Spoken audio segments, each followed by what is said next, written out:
Hi, and welcome to the reaction to the Season 1 finale for Hazbin Hotel. Episode 8, The Show Must Go On. Please make sure to have watched the original over on Prime before watching this so that you can watch it without all my talking. But, assuming you've done that, now let's watch it with all my talking. Very excited to watch the finale. It's been a little bit since I've seen it, so it'll be good.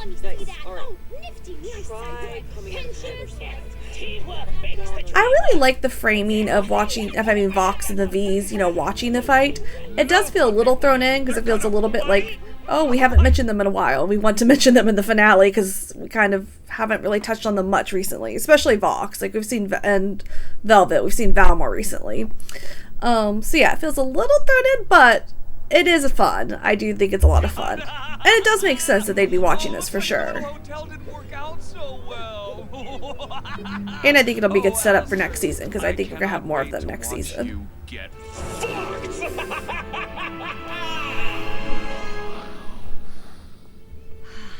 I wish my mom was here to see this. The cannibals seem ready to fight. Are we? Fear not, damsels. I shall have the staff ready for victorious combat. Little stars around Charlie. She's so excited. General Pinches reporting for duty. I'll turn those rapscallions into soldiers. He's very adorable in his little general outfit. What can I do to help? I'm glad you asked, soldier. The base needs fortifications. Reinforce the southern wall. Create a moat around the perimeter to stop a ground assault. How about this? If you see an angel, stab it. Hey. Not him! Angel's pole work there coming in handy. He's great getting off of it. Before the extermination begins. Let's get to work. Oh, they suck. Oh, they suck so much. Vox. Oh, they're gonna fucking die. They're gonna die. Hello? I want to thank everyone for coming, even people who aren't staying here yet. Cherry, look, I can't resist a fight, okay? Is that Alistair's radio thing that she has again? Tomorrow, And I'm glad Cherry's there. I think that is Alistair's radio thing, right? And win! Yeah, we will. Tell him, baby. Yes, and we are going to win. But in case we don't, This is the part you don't say out loud. to know that getting to know you has been the biggest honor of my life. It's very Whatever sweet, though. redemption really means. I know you all tried. I have seen the good in all of you, and I'm just I love you all so much, and live tonight however you want, because We're all gonna die! All right, let's give it up for not dying. Yeah, Not Baggy, dying. good save. Good save. Drinks? But they are all very sweet It's been a together. long time since I stabbed anyone and really meant it. You know what I mean? cheers, bitches. This could be Yes, Josh. Here's to being alive today and not dying tomorrow. So Pinches. The celebratory night before a courageous last stand. What's it? I love this little Thrill to witness these wayward little souls interaction find between Nifty and connection. Alistair here. Almost makes one sentimental, eh, Nifty? I really like them, Alistair. They let me put on roach puppet shows without booing. An enjoyable collective to be around. I admit one could get accustomed. I dub thee King Roach. Number one, I love the roach crown. I think it's remarkably adorable for being a roach crown. And Alistair really pulls it off quite well. This scene is kind of the thing that... So, the first time I watched this, I was very set on the idea that Alistair is evil. And this is all part of his plan. And I still think he's evil and he has a plan, don't get me wrong. But on the rewatch, this is kind of the scene that really catches me, that goes, that I think he is... I think he desperately does not want to care about anybody at the hotel, but I think he is catching feelings a little bit. Not a lot. I still think there's plans and all that, but I think you can especially see it here, that I think there is a little bit of him that has a hard time resisting it. And I'm so excited to see that play out against his, typical nature. Last day of April, and you're not off snorting a line off some hunk's abs?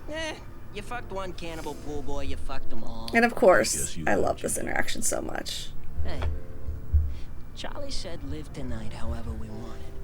So pour me a fresh one, and let's get to living. Oh, they're so cute. Miss Bomb, So are they. Why is everyone so cute in little pairs? I want to tell you that And Charlie in the back. I'd love to wish you good luck in the battle. And I think that's fine. Maybe don't start telling her you love her, so that's probably a good call. Have always been a worthy opponent with the most brilliant, explosive contraptions I've ever seen. Thanks? Anyway, I guess. Please don't die tomorrow, okay? Bye. Ugh, that's the best. You know, you could totally tap that. Don't be gross.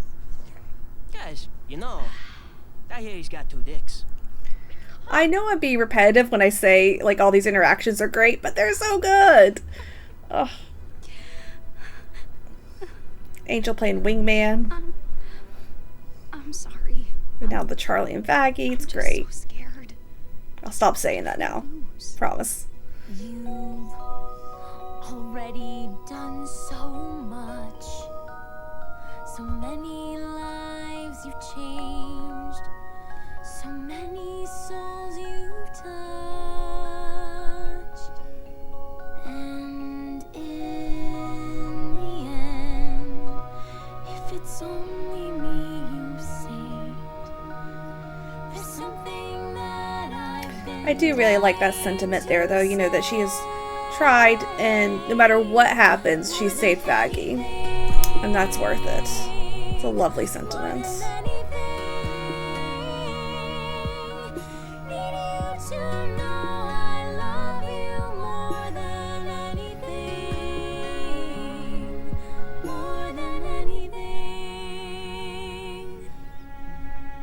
It's always nice to get them actually kissing, because it's the first time we've gotten that on screen. Days here, bitches. We're gonna go down and exterminate demon ass. Destroy that ass! Prepare to slaughter every sinner in that shit hotel. And you all remember Vaggie. Rip Vaggie's cutmouth out her ass! You just chill, Loot. Fuck. Anyway, whoever brings me Vaggie's head gets, I don't know, $1,000,000 heaven bucks. How about that, huh? I do love that. I think he is just making nonsense up, and they're all for it. Fuck shit up. The metal scream is great, though. I will allow that. Here they come. Get ready, everyone. The battle outfits also slay. Especially like Vaggie's outfit. I really do like that outfit. I want that outfit. Oh, this is gonna be good. Now! Come on, how do you not want that outfit?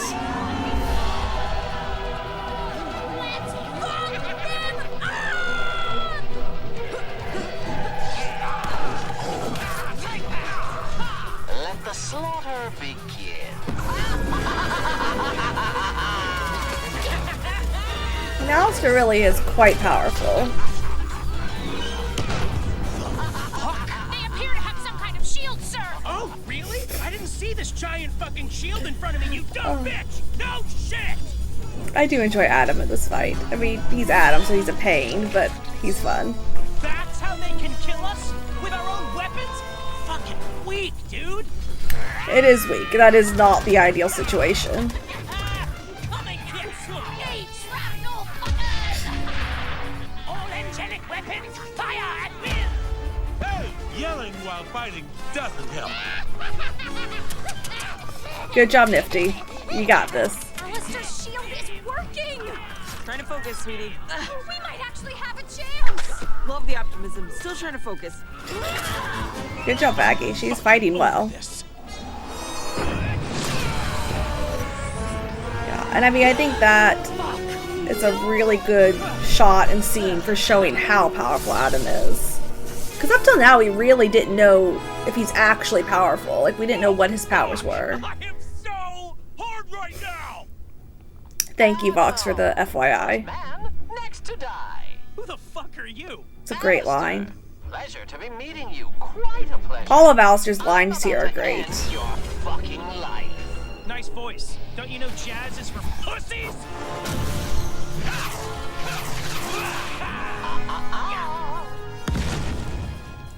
You really think you can take me on? A mortal soul is no match for me, edgelord. You should know better than anyone what a soul can accomplish when they take charge of their own fate. I don't know if I entirely understand. Like, you should know more than anybody what a soul can accomplish when they take charge of their own fate. But I don't know if Adam really took charge of his own fate. Like, Adam just kind of did whatever. Like, Adam was made and did what he was supposed to do and then got to do whatever he wants. Like, I don't know if he really took charge of his own fate. So I've never quite understood what he's going for with that line, that why Adam, if anybody, should understand that. It feels more like taking charge of your own fate is kind of what, of anybody, I would say Lilith did. So maybe it's referencing that he's talking about Lilith, because she's the one that took the most initiative to take charge and do whatever she wanted and not what was expected of her. I don't know. Always struck me as odd. And Alistair has so many other perfect lines in this battle. It's weird that's that one. You think you're tough shit, huh? I think I'm just missing something. I don't think it's with the show. I think it's me, but... Control. At worst, And you're... Fuck you, you red piece of fuck... You much fucking red... Fuck... Oh, Shut up! I really love that that's his comeback. I'm gonna wipe that shit-eating grin off your face, cause radio is fucking dead! what just happened? Fuck. Yes, fuck you, Alistair! I want to know what actual power is controlled in his little speaker mic thing. With you there. Radio's not dead. Like, it's not just a prop. I think it has some sort of power. So, like, what does he lose by not having it? And is that a fixable thing? I don't know. Fuck you, pussy! Right flank it on! Left flank, watch your six! Ladies, there are more coming up on your right! Get ready for them, Vagapar! Not my name, but got it. Sorry. Agatha's kind of a cool name. For that, babe. No, right. Die, motherfuckers! Don't know, does that actually hurt them or just kind of scare them away? Because it's not angelic, I don't think. I mean, it's just fireworks. Hold that thought. Lost one egg boy. Angel's badass in this fight. I like his little hat, too. Myself! Get somewhere safe. Suck my holy life, fuckers! Yeah! But Alistair was supposed to handle him. Good thumbs up from No, Nifty. he must be...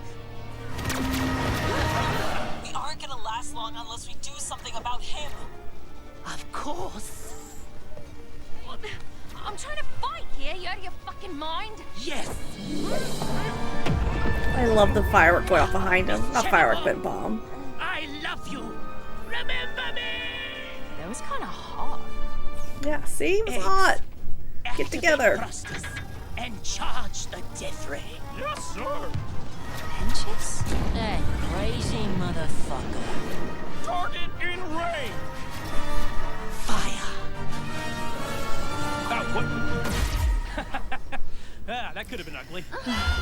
Alright, let's talk about that. Because I have questions and I have thoughts. So obviously I'm not shocked, like I've seen it before, as I said many times, is the rewatch reaction. But, and I actually wasn't shocked the first time because I accidentally spoiled myself. So, good job me, to never get to have that reveal. But, so first off, I love the Serpent's plotline in this. I love the redemption arc. I really, really do. And I'm very excited that we'll get to see more, I'm assuming, of Serpent's next season. I'm a little... like, is that an angelic weapon? Because only angelic steel can kill the sinners, right? Like, I think that's fairly well established. Like, his little zappy thing, to me, is not... I mean, it's wielded by Adam, who is an angel. But when they say angelic weapons, I always think that means angelic steel. And that's not angelic steel. It's a little zappy magic thing. So, it's like, does that count as a final kill? Like, if he wasn't redeemed, would he come back?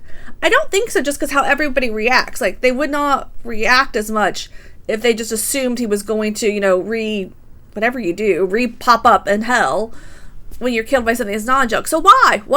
Why does that count? Why does the little zappy thing count? I guess maybe it's not angelic steel, it's just an angelic weapon, which means angelic steel or any other light, for a better word, magic, like wielded by an angel.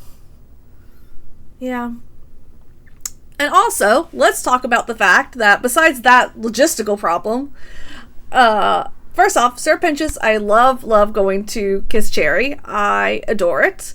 I probably shouldn't, because he probably should have asked for consent, and we probably should have had more build up to that, but I kind of adore it, even though I feel bad for it. And I like the bomb going off in the background. It's great. I also think the way that he dies, it's, you know, the first time I saw it, I don't think I liked it. I think it was a little bit more anticlimactic because, you know, he has the big build up and we've got the kiss and the going up there and then it's just a boop and we're done. In retrospect, I do think I like it because, one, it is the power dynamic we have. Like, Sir Pinchus, if he can get lucky and get a shot off, I think he could have probably hurt Adam. Like Adam said, that could be bad.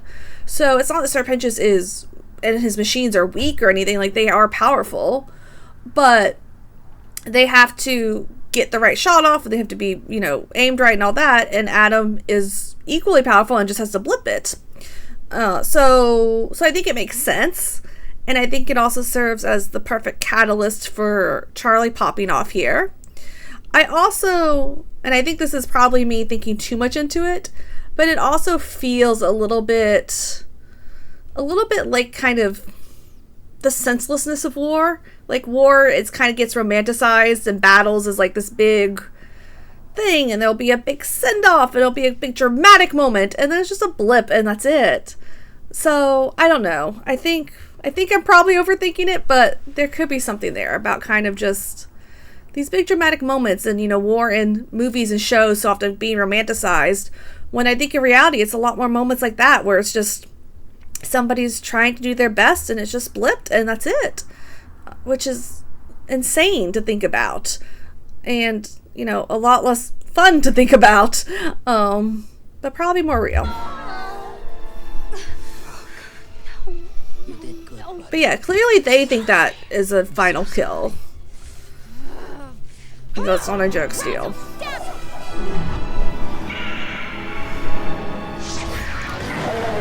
Charlie's design here is amazing, as is Razzle and Dazzle's.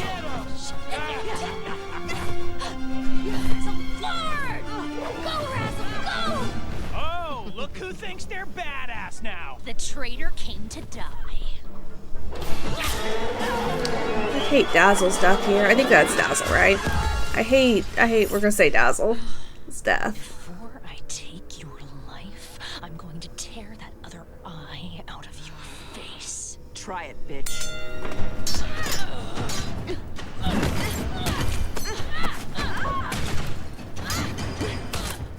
I really enjoy the fight animation in the show and in Hell of a Boss. I think both shows really do fights well. Surprise, bitch! I'm not usually one that enjoys fight scenes. I get bored during them usually, but I really enjoy Risking your these. immortal life for sinners? That's some crazy shit. Even for Lucifer's brat. These sinners are my family. These sinners are my family. Do you even hear yourself? You should have stayed in your place, girlie. There you go. That's Princess of Hell to you, pig. The fuck? That hurts! Yeah. If any, this is probably a reference I'm not sure other people are going to get, but if anybody has seen Dr. Horrible's sing-along blog, I always think of Captain Hammer at the end there when he gets hurt and he's like, I'm in pain. This is what pain feels like, because it's the first time he's ever been hurt. I always think of that with Adam's line there where that hurt. Like, it's just so foreign to him. You always were weak. So, I'll spare you the pain of seeing your demon bitch die.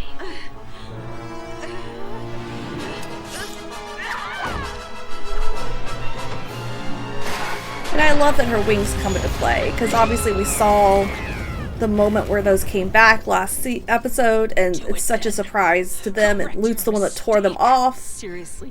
It's just really great. Ready to die rather than accepting mercy? No. Live. Live knowing that you only do because I let you. I understand why she did, and I think it is the right move, because we can't... We do a lot of murdering for preaching redemption.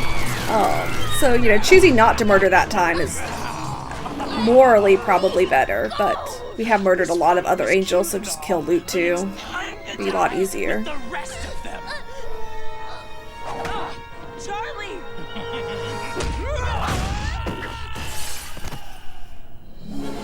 I love this one so Sorry I much. wasn't here sooner, sweetie. So, why wasn't he there sooner? So I do think it is that the deal was that he wasn't to hurt Charlie and other Hellborns. So I do think it's a threat against Charlie does it. So does that mean that Lucifer has some sense and can feel or tell when it happens? Or was he also watching in a way kind of like Vox was? Obviously not the same way, not through TVs, I don't think, through magic, hell magic. I don't know, but I do think that this is...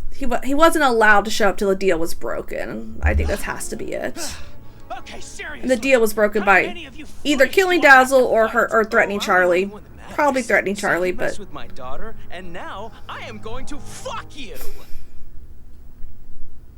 Well, this just got interesting. It's fuck you up, Dad. Wait, what did I say? So this is what you've been up to since Eden? Gotta say, you really let yourself go. I also love Lucifer's just like playing with him here. You're the most hated being in all of creation. Well, your first wife didn't seem to hate what I had to offer. For the second. Alright. First off, that's a great line of retort. So go Lucifer. I pro this. Second of all, I've seen theories about that Lucifer also was with Eve at some point, either, I don't know, after him and Lilith split, or cheated on Lilith with Eve because of the line there about neither did your second wife. I don't personally buy that. I mean, I understand why, and I think it's a valid theory, but I kind of more think, one, he's saying it just to annoy Adam. Like, I mean, clearly this whole fight is Lucifer just playing with Adam and just being obnoxious to him. So I don't think you could take anything as gospel that he says here. There's some pun in there about the fact that I said gospel and Lucifer, I'm sure somewhere. But I also think that if it is, you know, taken literally, I think it also could be just with, you know, the apple and, you know, the fruit of knowledge, that he offered that to Eve and she was for that, and, you know, caused some issues for Adam. So yeah, either way it works. Either it's just a lie to annoy him, or it's talking about the fruit. I don't think he ever slept with Eve or anything. I don't know, it just doesn't feel right. Could be wrong though. We'll see. Hopefully we'll see. Nice try, douchebag. Hold still, you slippery fucker!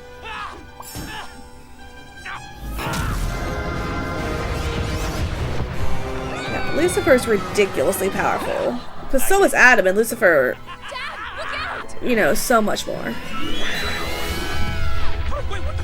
And that's a fun little power that Charlie has. You come at me and my daughter! Don't forget! I love how that looks. My house, bitch! Whoa, whoa, Dad. He's had enough. Alright. How's mercy taste, you little bitch? No, you don't get to end this. I'm fucking Adam. I'm the fucking man, and you're just some fucking clown or something. I started everything on Earth. All of mankind came from these fucking nuts. You all should be worshiping me, you ungrateful, disgusting, fucking losers. Whoa. Hey, you got something sticking out of your... Look how happy Baggy is. Nifty. Go Nifty. You did your job. Holy shit. Blood. No! Sir! Sir! Stay with me, sir! Adam! It's over. Take your little friends and go home. Please. Retreat! All exorcists fall back!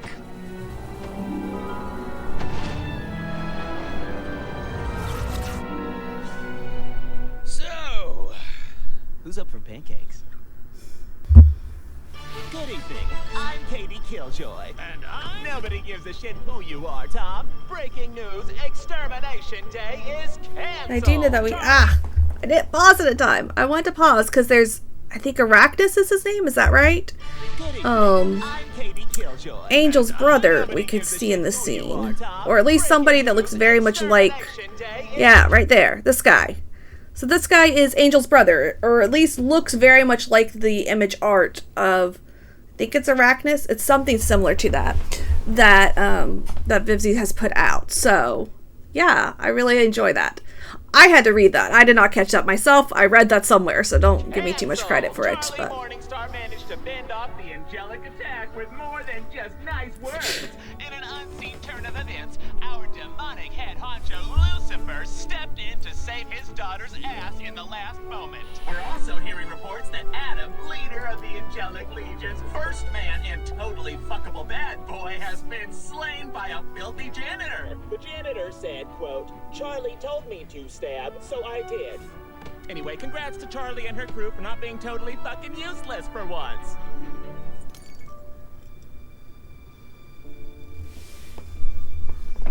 Kiki. There. It's okay.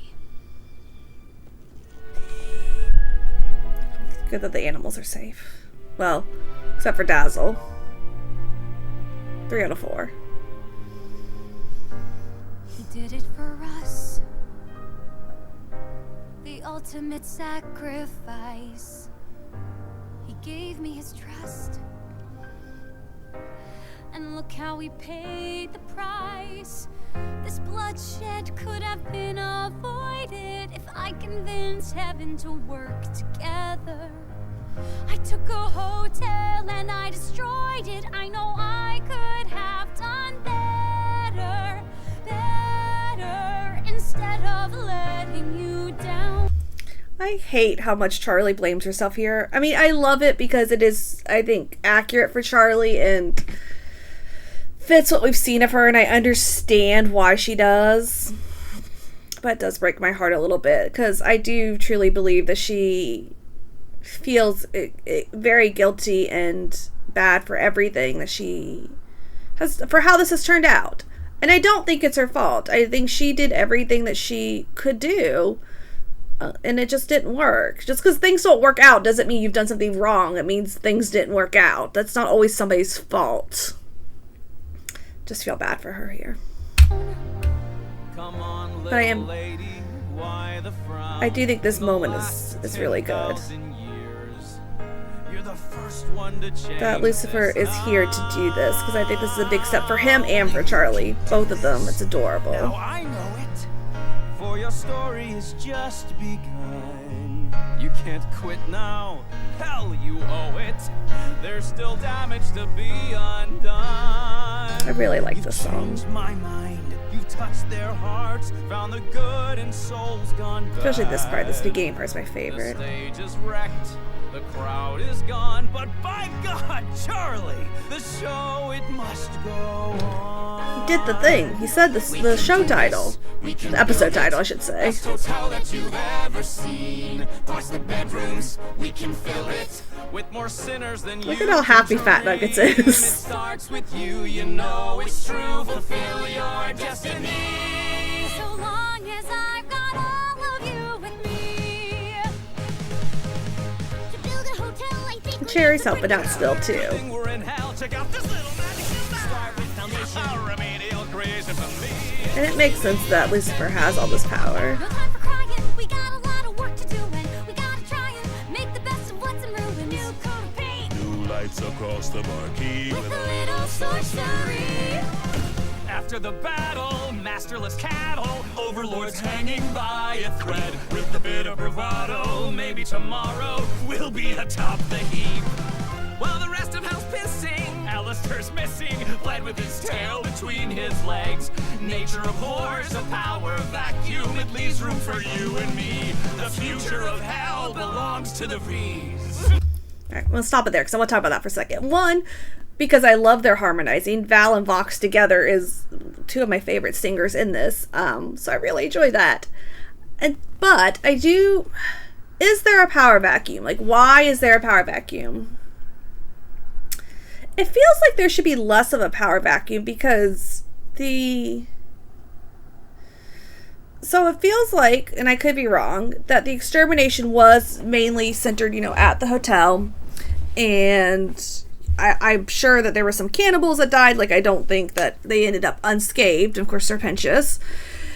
So I'm not saying, like, nobody died in this extermination. But it feels like a lot less died than have died in previous exterminations. So wouldn't there be less of a power vacuum? Like, I'm assuming it's when people die, so they take over. Now, I guess less of the V's people die too, so they have their full strength, that they weren't maybe always expecting that after an extermination.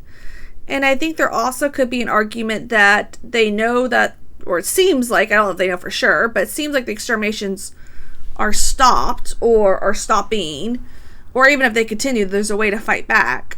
So it may be that there was before a fear to get too big or too powerful in hell, because then heaven was going to act and strike you down, get you with the extermination or whatever. So maybe now that fear is gone, so they can rise up. I don't know. It just feels like that, like a lot of people dying would cause there to be more. But maybe there was a lot of death and we just didn't see it. We only saw the fights at the hotel. Maybe the exterminators, other exterminators went crazy elsewhere in the city. So could be. This place reeks of death. There's a chill in the air, and I barely escaped being killed. I'll let Alistair sing, but I have thoughts on him too. Sorry. Altruist died for his friends.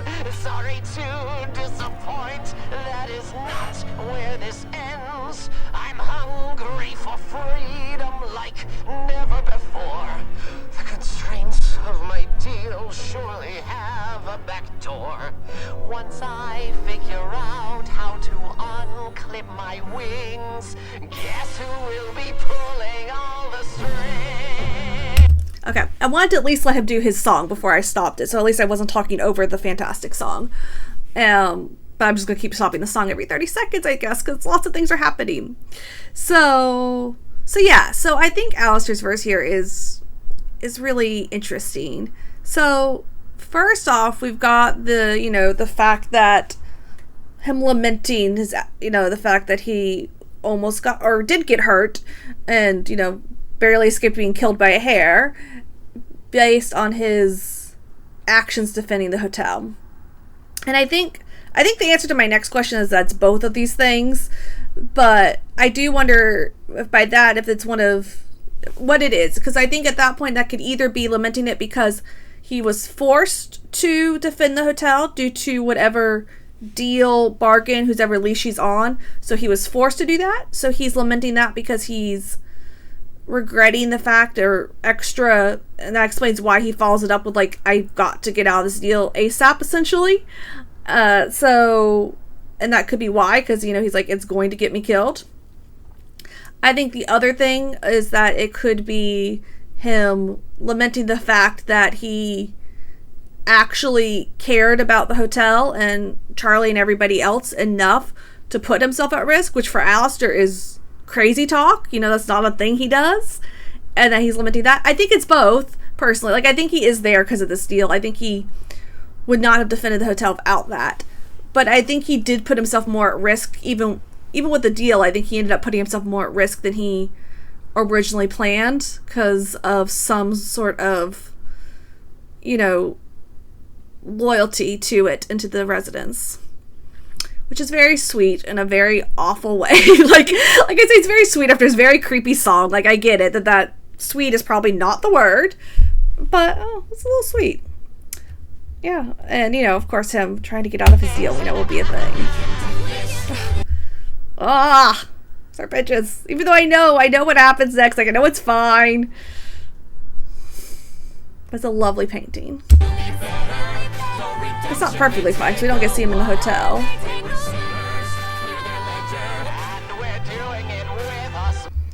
So I want to stop here real quick, and I don't know if you can really tell, because I know I have to have this filter on it, or YouTube doesn't let me post it, so sorry, but You notice here, like, Husk's face is so much happier before Alistair comes back, and then he comes back and Husk gets his annoyed face. So I just want to point that out, because, you know, Husk, I think, would be just fine of Alistair dying to get out of his deal. And I do want to point out, too, that Husk started out only at the hotel, of course, because Alistair made him come, you know. I mean, he was summoned and under the deal and all that, and he has to. But when they thought Alistair was dead, or at least potentially thought Alistair was dead, Husk stayed to build the hotel. So I know it's obvious, like, we already know that Husk's there for the hotel, so it's not like a big revelation that, oh, he's really here for the hotel and not for Alistair. But I think it's a nice confirmation of the fact, because, you know, he did stay. He resumed building the hotel, even when nothing to do with his contract, nothing to do with, or not nothing to do, but, you know, if Alistair was dead, he didn't have to. And based on his face, I do think he really did hope that he was gone. Lucifer's face here is also great, to be so annoyed that Alistair's back. Can we get some, like, Lucifer and Husk talk of just, like, bashing Alistair and being annoyed at him? I think that would be a cute interaction.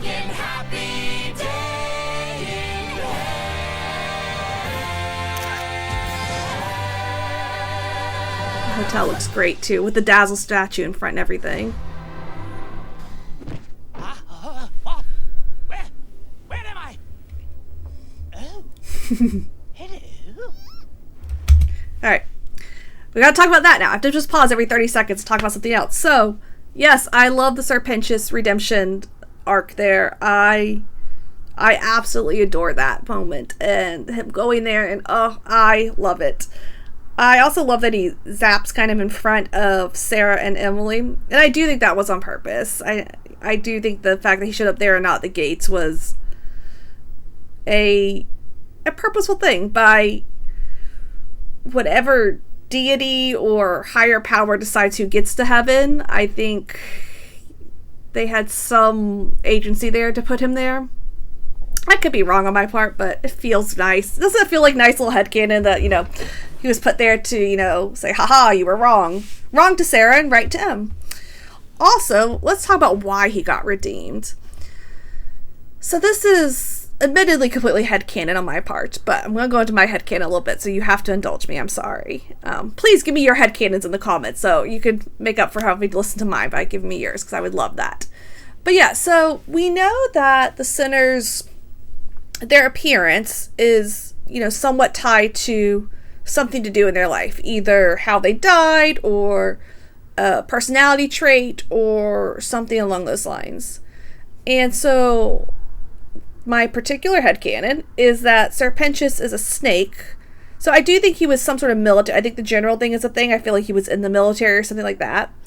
And I think the snake is a reference to, typically if somebody's called a snake, you know, it'd be kind of like underhanded or, you know, a traitor kind of thing. So it feels like he is kind of like a Benedict Arnold or some other traitor type character. Like, you know, he's in the military and either, or a coward. Coward is also possible for a snake. And that he either was a coward or both, you know, and let troops die under his command, or turned coat and turned on the other side and, you know, sold secrets to, you know, just get ahead instead of fighting for what he felt was morally right. Instead, you know, doing something for either some sort of gain or to save his own skin. And that personality trait, you know, comes up as a snake. That makes sense to me. Like, that would be kind of a snake, that character. And those are the qualities that are the exact opposite that he portrayed in that battle. He was completely loyal to the hotel, even if it looked like they were losing or there was issues. He was 100% loyal. He was very courageous, both in fighting Adam and for kissing Cherry. He was also courageous because Cherry could murder him in a heartbeat. Like, he showed great loyalty and bravery in a battle. And so it would make sense if those were the kind of how he lived that kind of got him in hell in the first point, was showing cowardice and traitorness kind of things in a battle, that the flip side of that is what gets him redeemed. It's the exact opposite of things. So that's my particular headcanon about why he got redeemed. It's probably more just that he was a great, you know, he was doing good things and met the things on Adam's list, but yeah, so there's my headcanon for Serpentius' redemption. And I've heard that we get more of Serpentius' backstory in Time on Earth in season 2. So hopefully that's true, and we will find out if I am right or wrong. And you guys can all tell me I told you so, or I get to say I told you so. Somebody gets it. Adam is dead. Your deal is done, and I'm in charge now. Your brat is threatening the very foundation of heaven. And if you want to stay here, you're going down there and stopping that bitch. You understand me, Lilith? Okay, now we get to talk about that. So, first off, Luke being in charge, I think is not great. I kind of felt better if Adam in charge, because Adam is more, for lack of a better word, a fuck up than Lute. Like, Lute feels more capable and at times more sadistic and angry than Adam. So I'm kind of concerned of her being in charge. I think she's more calculating and potentially can cause more problems than Adam did. So there's that is concerning. And then, of course, the thing of Lilith. So your Adam is dead, your deal is done. So was her deal with Adam, or was her deal with somebody else but involved Adam? I really don't know on that one. I don't know. Like, it feels like if her deal is either with Adam or involving Adam, that her deal has something to do with the exterminations. Because, like, what else would it be involved with Adam? But, I mean, the exterminations were still happening, so clearly her deal wasn't to stop them or anything. Charlie and the Hellbournes were already protected from the get-go, because that deal's been in place for a lot longer than Lilith's been gone or missing. So I don't think it's that. So what kind of deal would she have involving exterminations? Yeah, I don't know. I really don't know what her deal is. I'm excited to find out. And I love, again, theories. Please give me all your theories. I love theorizing about shows, so I will be so excited if you do that for me. And then the last thing about Lilith I want to talk about, which is not really kind of theories, but who do we think is going to do her voice? So, because I have thought about that.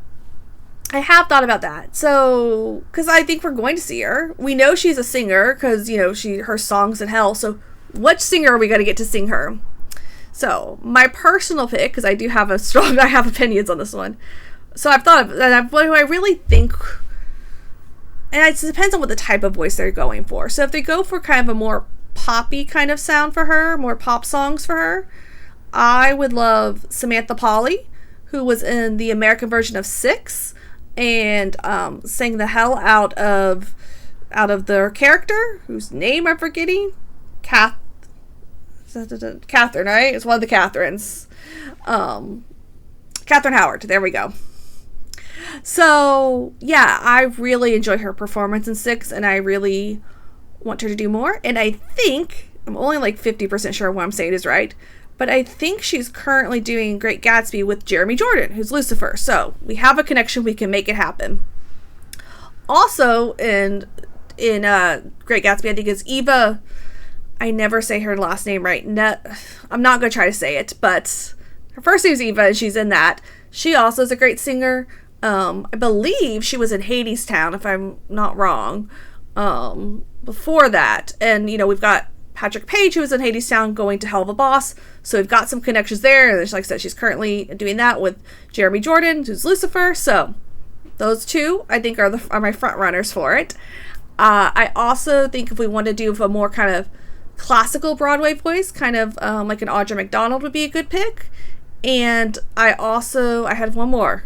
Oh, what's the name? Who hosted the Tonys this year? Frick, what is her name? I'm going to look it up and then maybe cut this out and maybe not. Ariana DeBose. I did not have to look it up. I figured it out. I'm so sorry for anybody that's sitting through this. I just want my ramblings. Ariana DeBose, I think, also could do a really killer voice for her. Kind of a more all-around style, but a little bit more modern too. So those are my picks for her voice, which I know is not really a theory, but I would love to hear some thoughts on who we think could be Lilith's voice, and yeah, who the favorites are. And go look up the people I said if you don't know them, because they're great, and you know, I think they'd be good. So that's it for season 1. So first off, thank you to everybody who's watched any of these. I super amazingly appreciate it. I really enjoyed doing them, and yeah, I really love that anybody has watched. Like, when I started, I was like, if 10 people watch, I will be surprised. And there's been a lot more than 10 of you, and I love that. So thank you so much. And yeah, I love season 1. Obviously, that's why part of the reason why I did this, just because I like to talk about the show, and I needed more excuses to do so. So super excited for season 2. I know it'll be a ways, but as soon as we get it, I'm going to do videos. So please subscribe to see those way off in the future. I'm going to do some other stuff in the meantime. My plan is within a couple days of this coming out, I'm going to do Lackadaisy. And then I got some couple other ideas, and I'm open to more ideas. So give me more ideas. Feel free. But Lackadaisy is going to be the next thing I've decided, and that will be in a couple days. So thank you so very much. And I super appreciate it. I know I've already said this, but we're saying it again because today's a day where we say everything twice. Because, yeah, why not? Yeah, thank you guys so much. I really hope to see you guys back in the future. So like I said, go ahead and subscribe to see what comes next. Bye.